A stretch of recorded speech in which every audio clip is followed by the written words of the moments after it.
नाज़रीन अस्सलाम वालेकुम, आप देख रहे हैं सियासी टीवी। ख़ौमी खुनाई में आप सबके इस्तक़बाल है। मैं मोहम्मद सिद्दीक़। सबसे पहले सुर्ख़ियों पर एक नज़र डालते हैं।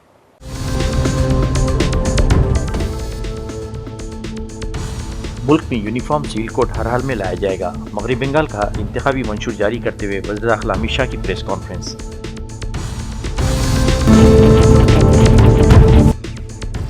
नीतीश कुमार ने राज्यसभा के रुकन केसेस से आज हल्फ लिया। साबित हो गया कि नीतीश को बड़ी ही होशियारी के साथ बिहार से अलग कर दिया गया। अपोजिशन का रद्देमल।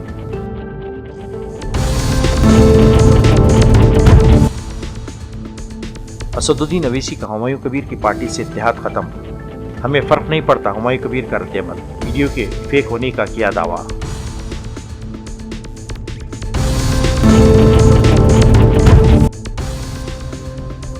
आसाम में कन्हैया कुमार की तकरीर के खिलाफ बीजेपी शराफा, केस दर्ज करने की दी धमकी।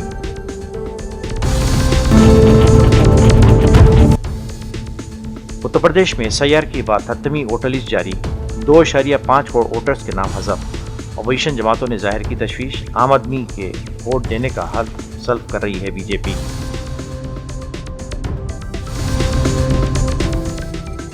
नहीं थी सुर्खियां, अब खबरों की तफसील पेश है। मगरबी बंगाल के चुनाव के लिए बीजेपी का इंतखाबी मंशूर जारी करते हुए वज़ीर दाखिला अमित शाह ने इस बात का इशारा दिया कि आने वाले दिनों में मुल्क में एकसा सिविल कोड नाफिज कर दिया जाएगा।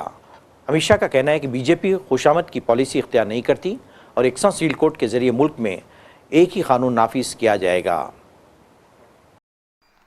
Sir good afternoon. सर आज जैसे अपने संकल्प पत्र रिलीज किया तो आपका आज जो 10 अप्रैल है, क्या उम्मीद है कि कितना सीटों पे आप जो आपका सक्सेस वो हासिल कर पाएंगे? आप अभी सुनिश्चित रूप से पूर्ण बहुमत के साथ इस बार सरकार बनने जा रही है और मैं बंगाल की जनता को अपील करना चाहता हूं, किसी से भी मत डरिए। डर तभी जाएगा जब परिवर्तन करेंगे। इस चुनाव में भयमुक्त होकर वोट करिए और परिवर्तन की शुरुआत करिए। निश्चित रूप से पूर्ण बहुमत के साथ भारतीय जनता पार्टी की सरकार बनने जा रही है। दिस इज इंदिरा फ्रॉम आज तक बांग्ला। बिहार के जैसा क्या संख्यालघु मुस्लिम वोट बैंक बंगाल में आएगा बीजेपी के पास? देखिए, भारतीय जनता पार्टी हिंदू मुस्लिम में नहीं समझती है। हम देश के नागरिकों को एक समान समझते हैं। बैठिए। Sir, I have a question. I'm Aur Kumar from India Today magazine. Sir, यहाँ पे इंडस्ट्रियलाइजेशन का एक प्रॉब्लम है और सबसे बड़ा प्रॉब्लम है लैंड पॉलिसी। यहाँ का लैंड पॉलिसी है, सरकार लैंड नहीं देखो भैया, प्रॉब्लम तो खड़े कर सैकड़ों रखे हैं। मनमोहन सिंह जी ने भी खड़े कर रखे थे। हमने सबका समाधान कर देश को विकास के पटरी पर चढ़ाया है। बंगाल की जनता भरोसा करे, मोदी जी के नेतृत्व में हम बंगाल को भी विकास की पटरी पर चढ़ाएंगे। और समस्या जब सरकार के सूत्र हाथ में आते हैं, जो मुख्यमंत्री हमारे बनेंगे, जो बंगाल से ही होंगे, वो सभी समस्याओं का समाधान निकालेंगे। और उनको मैं नहीं मानता कि भारत सरकार की मदद लेने में परहेज होगी। डबल इंजन की सरकार बनेगी और हम बंगाल के उद्योग को फिर से प्रस्तापित कर रहेंगे।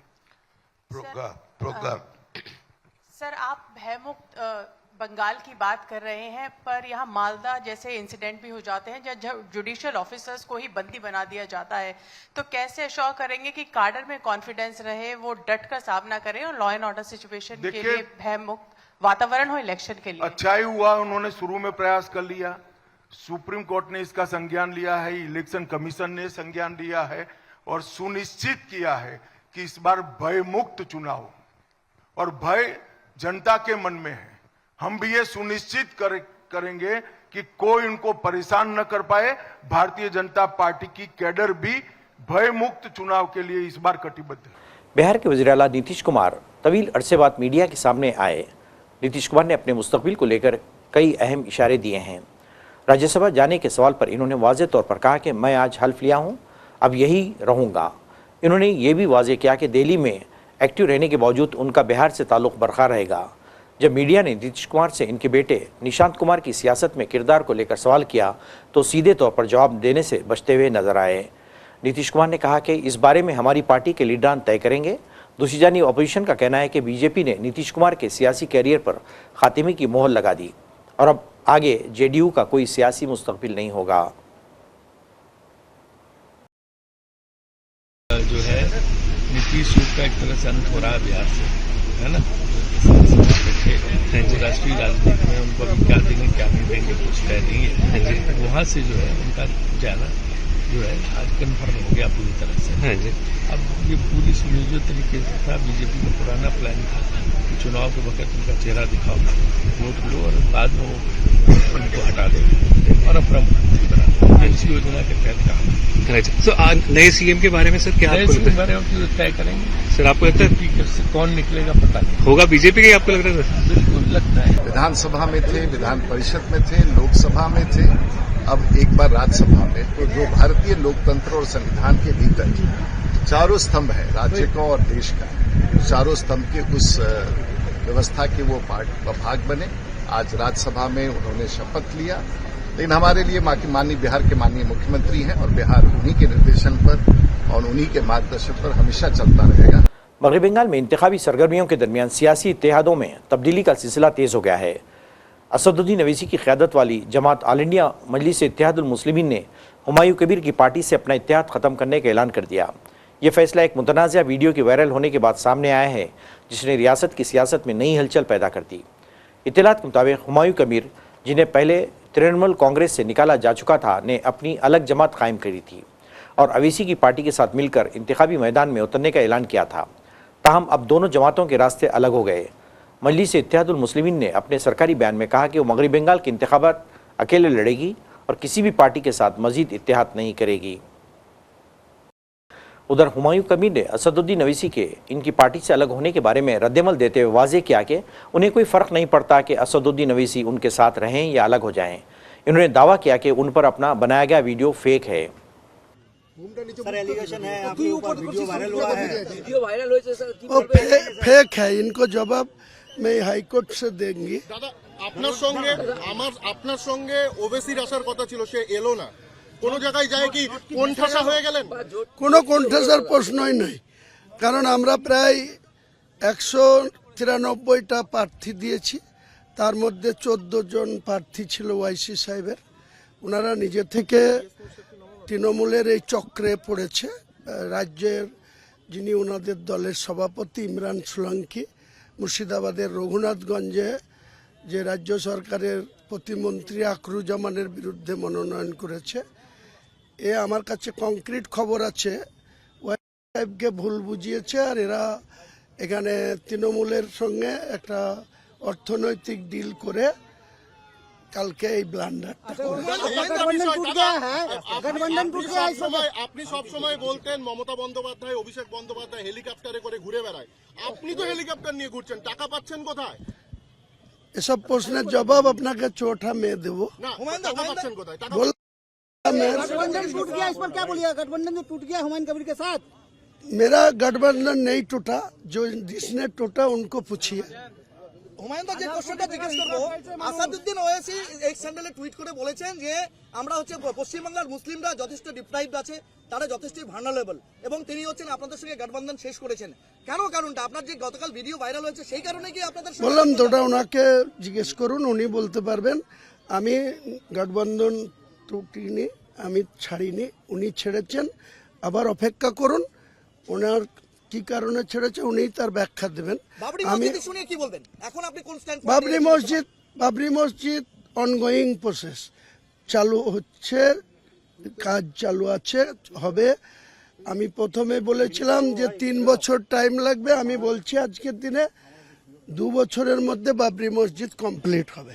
क्या कहना चाहेंगे, कितना आशावादी है? उत्तर दिनाजपुर जिले में 9 आसन है विधानसभा का, जीतने के लिए सारे बंगाल में 294 सीट से मैं 193 जो गठबंधन लेके, तो उनका 14 है वो उनका जमींदारी ओवैसी साहब का है, वो अपना उम्मीदवार के लिए वो प्रचार करेगी। मेरा बाकी जो 179 है वो लेके, मेरे को सबको लेके मेरा आम आदमी के ऊपर पूरा भरोसा है।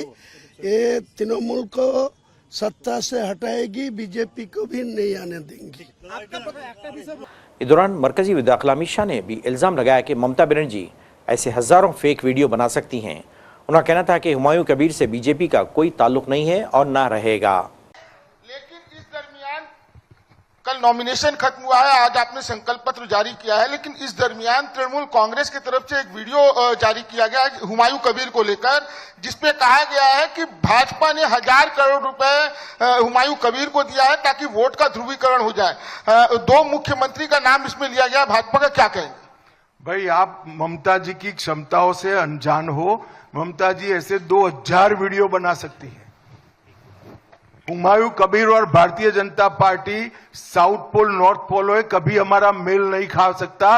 हम बाबरी मस्जिद बंगाल में बनाने के वाले के साथ बैठने से और 20 साल हम ऑपोजिशन में बैठना पसंद करेंगे। आनंदो बाजार पत्रिका। असम में 5 अप्रैल को कन्हैया कुमार की जानिब से बोंगा गांव में की गई तकरीर को लेकर बीजेपी चिराग पा है। कन्हैया कुमार ने अपनी तकरीर के दौरान कहा था कि सबसे बड़े घुसपैठिए तो ये गुजरात के चोर हैं जो आसाम के हर कीमती चीज़ को चुराने का काम कर रहे हैं। बीजेपी के कायदीन का कहना है कि इस वीडियो के खिलाफ भी कार्रवाई की जाएगी क्योंकि इसमें वज़ीर दाखिला की तौहीन की गई है। जो सिंडिकेट है, पहाड़ काट रहा है, खदान की चोरी कर रहा है, रेत चुरा रहा है, हर जगह पे गुंडागर्दी, कमीशन, भ्रष्टाचार, लूट और सारा का सारा चोर इकट्ठा हो गया है और सारा का सारा चोर जाकर के भाजपा में शामिल हो गया है। और इस चोरों का सरदार जय शाह का पिताजी है, जानते हैं उसका नाम ना? हम आए तो हमको मीडिया के एक पत्रकार ने कहा कि घुसपैठिया का मुद्दा है।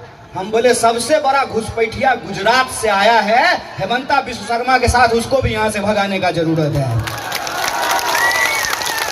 हमारे गांव के लोग, हमारे जिले के लोग बोगाई गांव में काम करते हैं, लेकिन फिर भी हम आपको कहते हैं कि बोगाई गांव की चीजों पर, आसाम की संपत्ति पर आसाम के लोगों का पहला हक है और उसका हम समर्थन करते हैं, कांग्रेस पार्टी समर्थन करती है।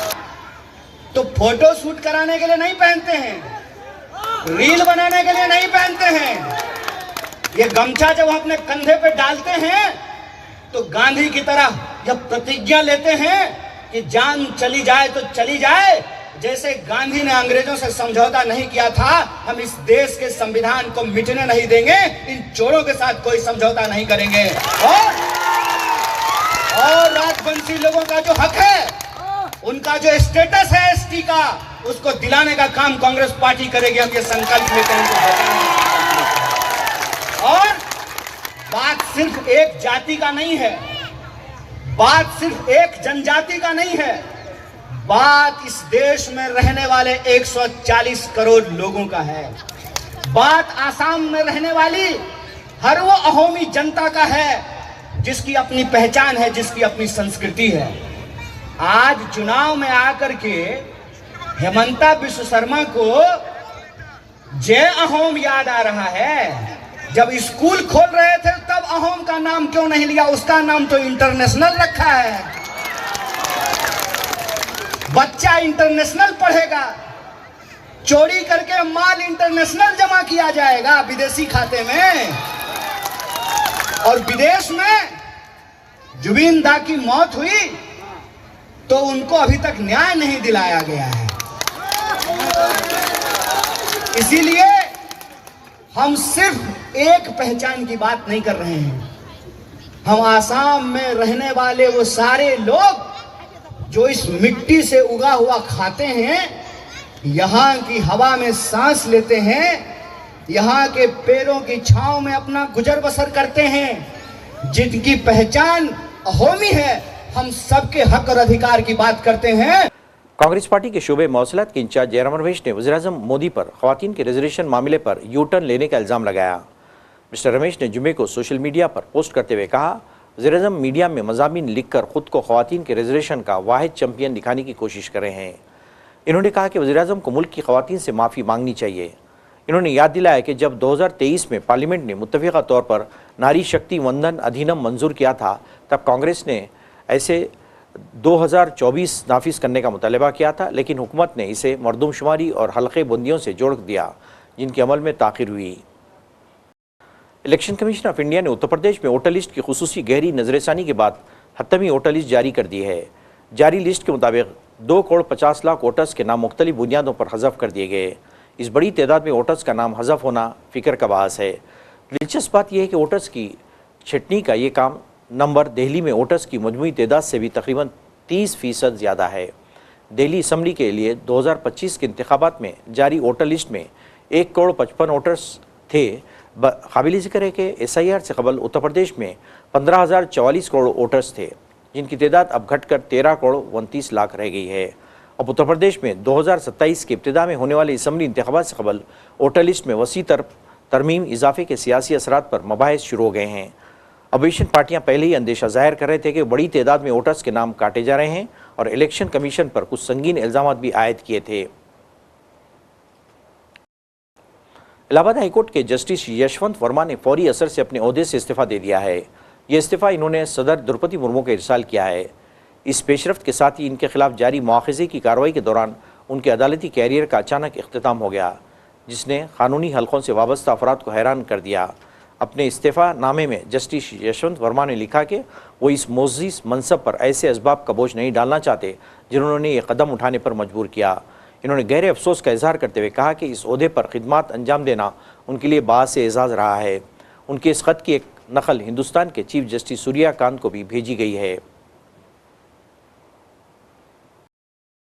नाज़रीन, आखिर में सुर्खियों पे एक और नज़र।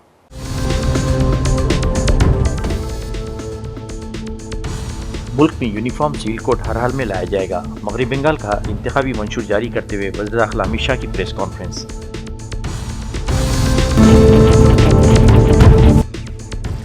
नीतीश कुमार ने राज्यसभा के रुकन के हैसियत से आज हल्फ लिया। साबित हो गया कि नीतीश को बड़ी ही होशियारी के साथ बिहार से अलग कर दिया गया। अपोजिशन का रद्द-ए-अमल।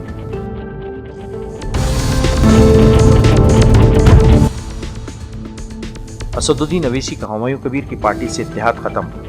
हमें फर्क नहीं पड़ता, हुमायूं कबीर का रद्द-ए-अमल। वीडियो के फेक होने का किया दावा।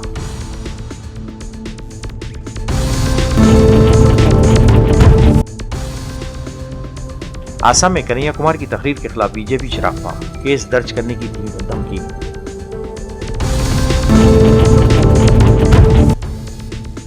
उत्तर प्रदेश में SIR के बाद 7वीं वोटर लिस्ट जारी। 2.5 करोड़ वोटर्स के नाम हज़फ। अपोजिशन जमातों ने जाहिर की तशवीश। आम आदमी के वोट देने का हल्फ सल्फ कर रही है बीजेपी।